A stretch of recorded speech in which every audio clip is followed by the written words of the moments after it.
Sir Vijayasai Reddy గారిని కూడా అప్రూవర్గా మారాలని ఒత్తిడి తెచ్చారు అని చెప్పి విజయసాయి రెడ్డి గారు చెప్తా ఉన్నారు.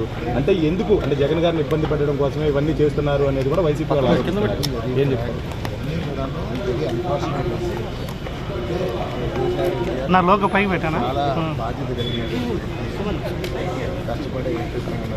షన్ను నీ లోగో షన్ను నీ లోగో పెట్ట ఏదో ఉండుంటుంది షన్ను.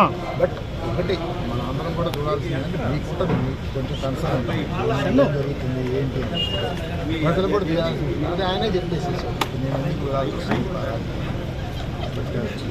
ఎంతతోటి అట్లా వదిలేసేద్దాం. సార్ ప్రెజర్స్ ఉంటాయి, అందరూ తట్టుకోలేరు కదా. రాజకీయ నేపథ్యం నుంచి వచ్చిన వాళ్ళకి తెలుస్తాయి కొన్ని,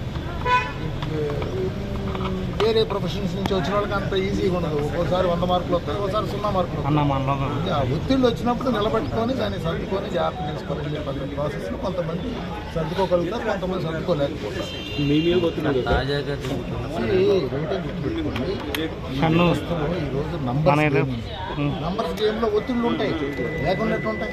సో దాన్ని బ్యాలెన్స్ చేసుకొని వెళ్ళే విధంగా రాజకీయ నాయకులు ముందుకెళ్ళేటట్టు చేసుకోవాలి.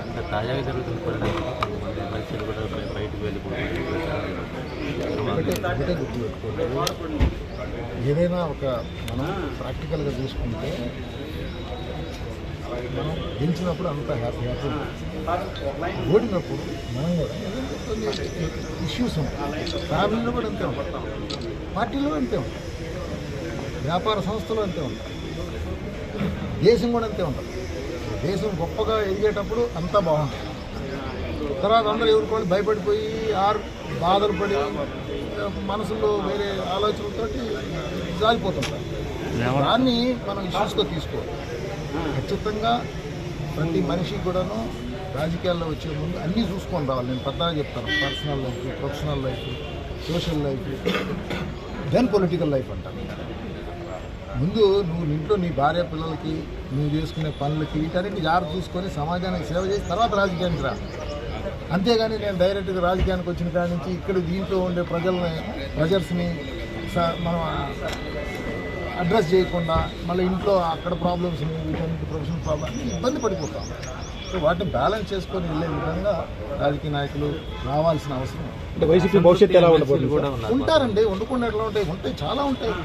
పార్టీ అన్నీ సరిగ్గా చేసుకొని ఉంటే మేము గెలిచే ఉండేవాళ్ళం. కొన్ని ఇబ్బందులు ఉంటాయి, పొరపాటు జరిగి ఉంటాయి. సార్ వైసీపీ భవిష్యత్తు ఎలా ఉండబోతుంది? భవిష్యత్తు లేదు దాదాపు భవిష్యత్తు. టు బి వెరీ ఫ్రాంక్ అంటే నేనేంటంటే రాజకీయాలుగా ఈ టైప్లో అట్లా ఒకసారి ఇష్యూ రాగానే మాట్లాడకూడదు. ప్రతి ఒక్కళ్ళకి కూడా అప్స్ డౌన్స్ ఉంటాయి. అప్పులు